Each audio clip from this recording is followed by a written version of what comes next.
I'm inside the Pat Bowlen Fieldhouse for Broncos Country Connected. With the playoffs out of reach, the Denver Broncos had only their pride and their jobs to play for as double-digit underdogs up against the Kansas City Chiefs. While there was no shortage of heart and effort in what proved to be Vic Fangio's final game as head coach, the Broncos fell 28-24 to their AFC West rival to finish the season with a 7-10 record. Later in the show, we'll have an exclusive interview with Broncos General Manager George Paton. But first, here's a look back at the Broncos' 2021 season finale and Fangio's final game with the Reins. Welcome to Empower Field at Mile High, as today the Denver Broncos wrap up their 2021 season hosting the playoff-bound Kansas City Chiefs.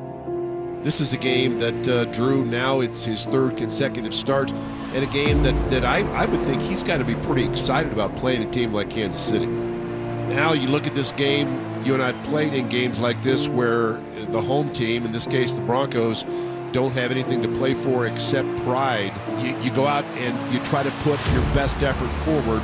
Yeah, I think it's going to be a gritty, grimy kind of game because I do believe that we're going to try to win this game, which means that we're going to probably try to push the ball down the field. I'm such a huge fan of guys with big arms that have the ability to run. Now, the only part is, can we be accurate as well? And if that is the trifecta, we got our guy for next year. Third down and goal. Play fake for Mahomes, who looks right, throws wide open is Kelsey in the end zone. Touchdown, Kansas City. Three receivers right, takes a shotgun snap. Now decides to run to the 5. Drew to the end zone. Touchdown, Denver.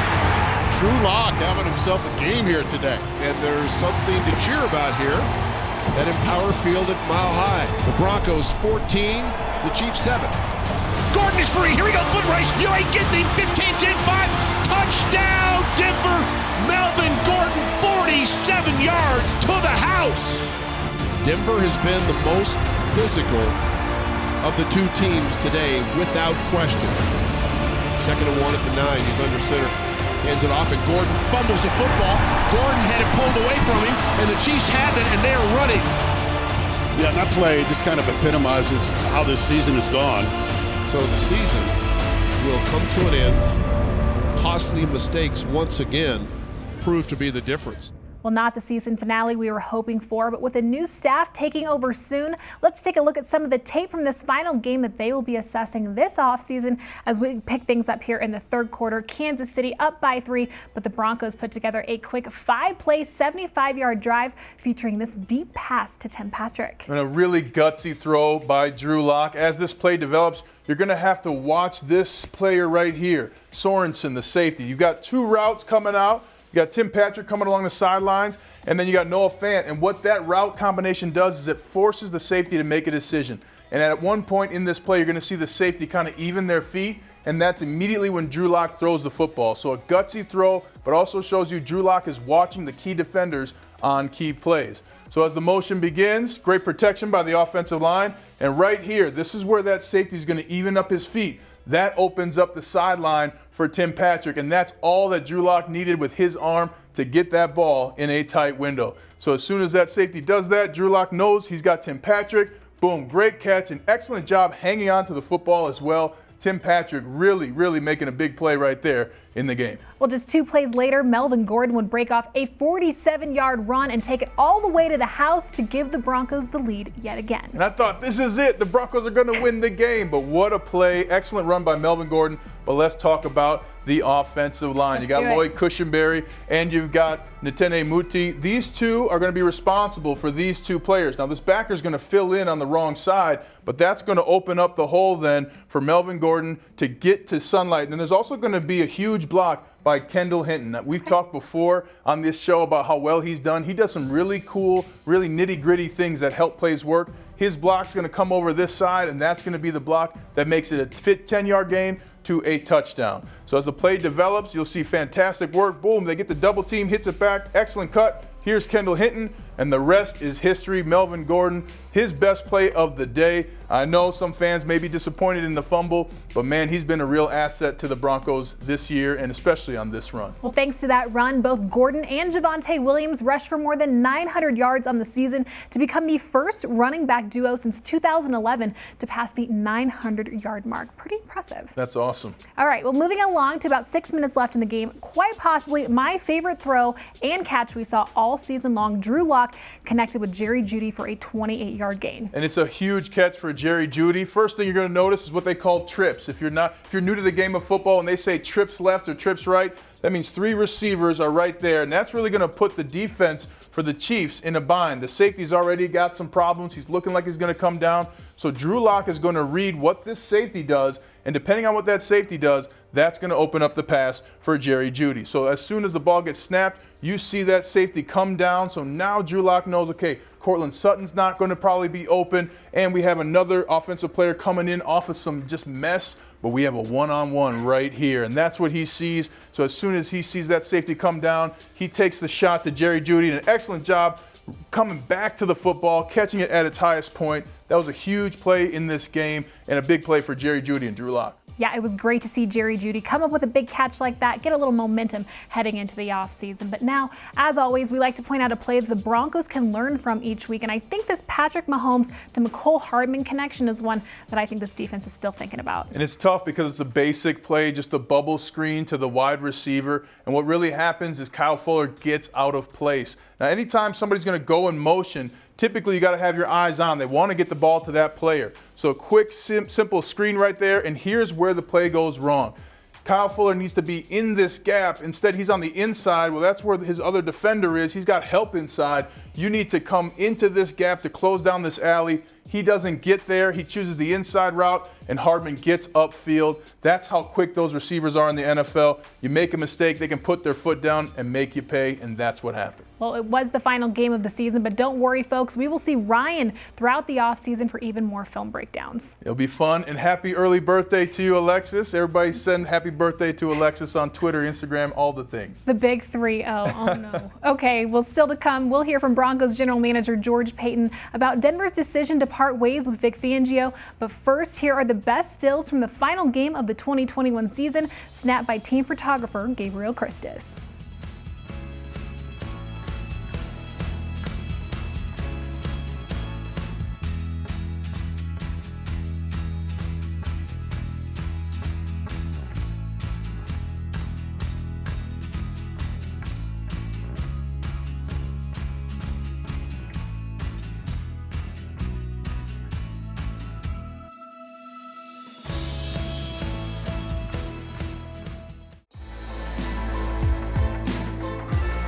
Welcome back to Broncos Country Connected, presented by Ford.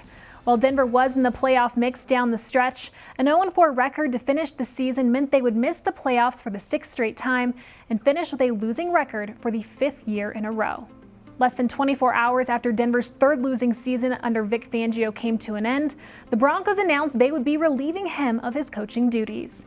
We spoke with Broncos general manager George Paton after the decision was made to learn what he respects most about Vic Fangio, what he's looking for in a new leader of this team, and what other changes this offseason could bring.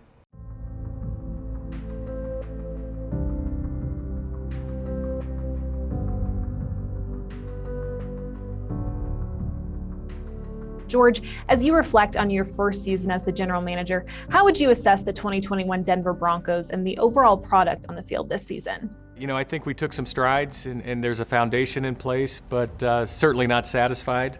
You know, we need to learn how to close games better and win some of these close games that we were unable to do so. But I like the progress from our young players, and they're growing every day, every game, and even some of our better veteran players got better.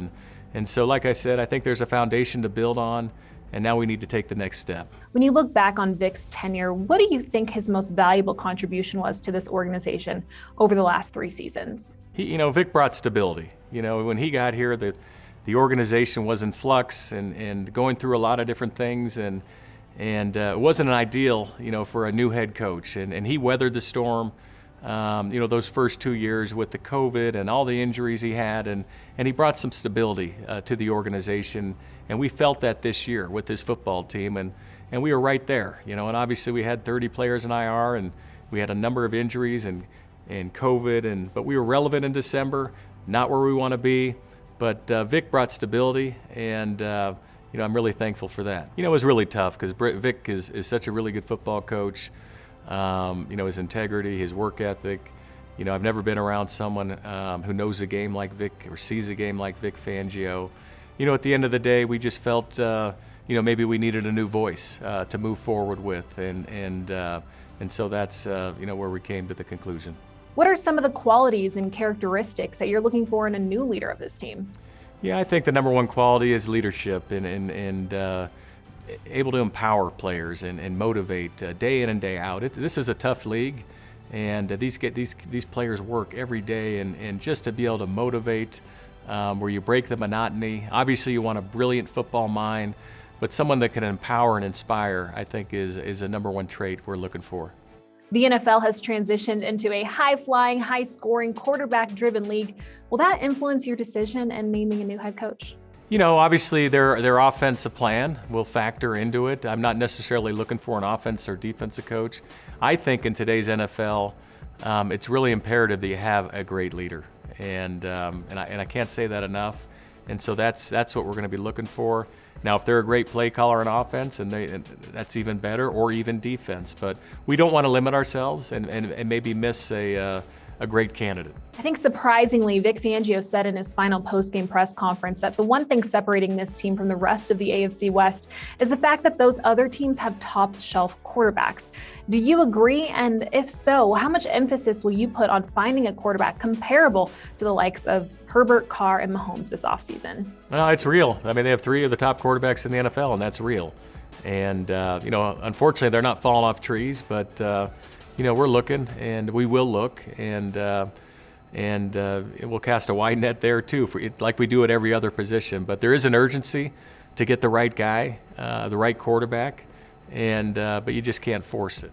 As you hit the ground running, what are a few goals that you have in mind for this franchise to accomplish here in 2022? We need to take the next step, Alexis. We were relevant. In December, even, with the second to last game against the Chargers, if we win that game, we're still in it, and obviously we didn't. We need to take that next step and be playing in January, be in a playoff team, and our fans deserve that, our players deserve that, and that's the goal. Well, still to come here on Broncos Country Connected, Lionel, Ryan, and Troy will share their thoughts on the direction this team is headed after moving on from Vic Fangio. Don't go anywhere. Broncos Country Connected is brought to you by Ford Trucks. Built better, built stronger, built Ford tough.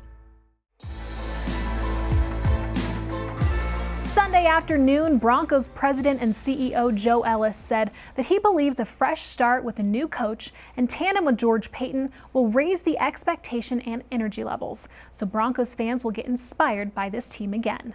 With more on what that fresh start could look like for this franchise, here's Lionel Bienvenu, Troy Rank, and Ryan Harris. Thanks, Alexis, and welcome to our Denver 7 segment brought to you by 1-800-GOT-JUNK.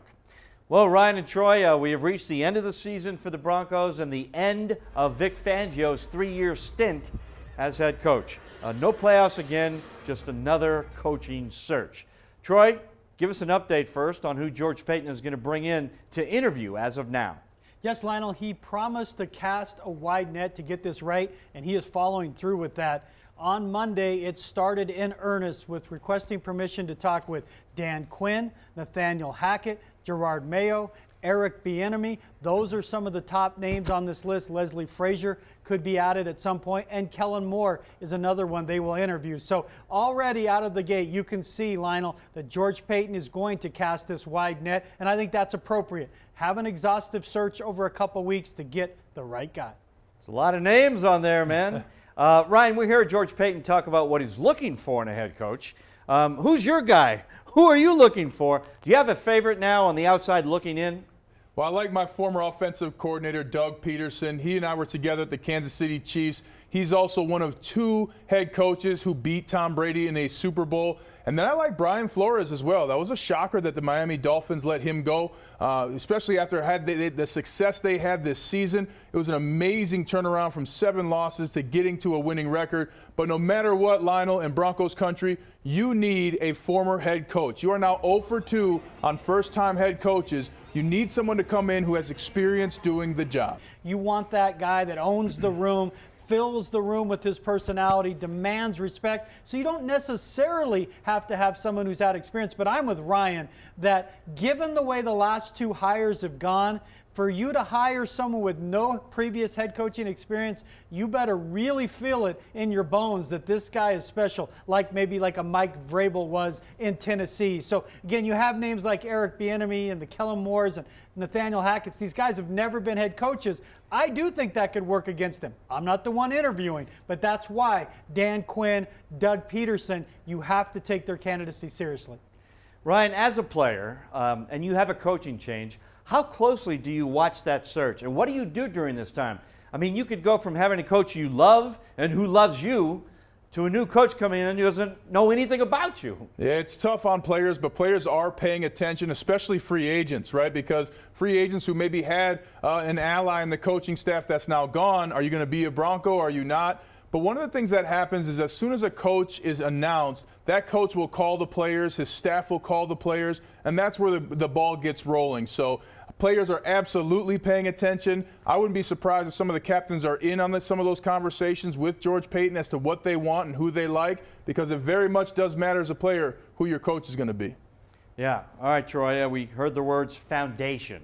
Vic Fangio said it as he left. George Paton and Joe Ellis said it as well. The foundation is here to be successful. What exactly is here that makes this job attractive to a new head coach? Yeah, I heard that word foundation so much it was like Chip and Joanna on HGTV. Like, what are we talking? Are we building a house here? But there are things to like about this. You do have core players in Justin Simmons, Garrett Bowles, Cortland Sutton, Tim Patrick. You've got some core guys here, maybe a Dalton Reisner moving forward, but there's 4 or 5 guys you can build around certainly that you know will be here based on their play and their contract. You also have a draft class that basically was a home run with Pat Surtain, with Javonte Williams, Quinn Miners, and Baron Browning, and Jonathan Cooper, and Caden Stearns. So you can see things starting to develop and crystallize where this team will continue to get better. But they've got to address the quarterback position in a meaningful way. And that's the one thing that could work against the Broncos in a coaching search. All right, thanks, guys. Good stuff there. Now it's time to take you behind the face mask as we get to know Broncos players and what they are like off the field. This week, it's Dre'Mont Jones. Man, one of the bright spots on defense this season, became a wrecking ball up front. And as Nick Rothschild found out, his inspiration comes from the world of comic books. Dre'Mont Jones looks like he could be a superhero. The superhero that most resonates with me, I'll probably say that little childish, boyish Spider-Man. Okay, but that's not the one I'd guess. I'd say like Thor or Hulk, but Spider-Man? That's kind of how I am. Like, I don't know, I'm just always like silly. I'll never take anything too serious. I'm definitely like a lighthearted person. This isn't just some passing fancy. Jones is all in. He even joined me in emotional turmoil during the latest Spider-Man No Way Home movie. Man, that movie damn near had me in tears, man. That was probably the greatest movie I've seen in this about 10 years. They got a mixture of 5-year-old me mixed with 15-year-old me, now with 24-year-old me, all in one. Like, oh man, I watched all y'all. It was crazy. It was crazy, man. His kryptonite, oddly enough, resides in Cleveland. My dad led the Browns. My dad was born in Tennessee, but he was raised in Cleveland. So, like, I know I remember being like 5, 6 years old watching the Browns game with my dad. I used to get like my big older brothers like oversized T-shirts, like stuff my shirt with like smaller shirts to create shorter pads. And I used to watch the Browns games like that. Being a Browns fan, especially in the early 2000s, was a painful prospect. I'm not gonna lie to you, my favorite player became like the kicker, Phil Dawson. Was that like hard to every weekend get up for watching a game that you knew you probably were gonna lose? Yeah, probably, but you know, my favorite moment probably being a Browns fan was back in 07 when Braylon Edwards was like really hitting and they had a chance to go to the playoffs, but Peyton Manning lost, so we didn't go, but they went like 10-6, but like the whole city was happy. Touchdown, yes, there's the signal. Dre'Mont Jones is building his superhero origin story, so it feels fitting to end here with the words of Uncle Ben, or Aunt May, depending on your timeline. With great power comes great responsibility. Well, that's all the time we have for Broncos Country Connected, but be sure to follow along for all the latest out of the UCL Training Center on Twitter at Broncos TV, the Broncos YouTube channel, and of course the Broncos 365 app. We'll see you next week. Broncos Country Connected is presented by Carpet Mill Outlets. Bigger discounts, better selections.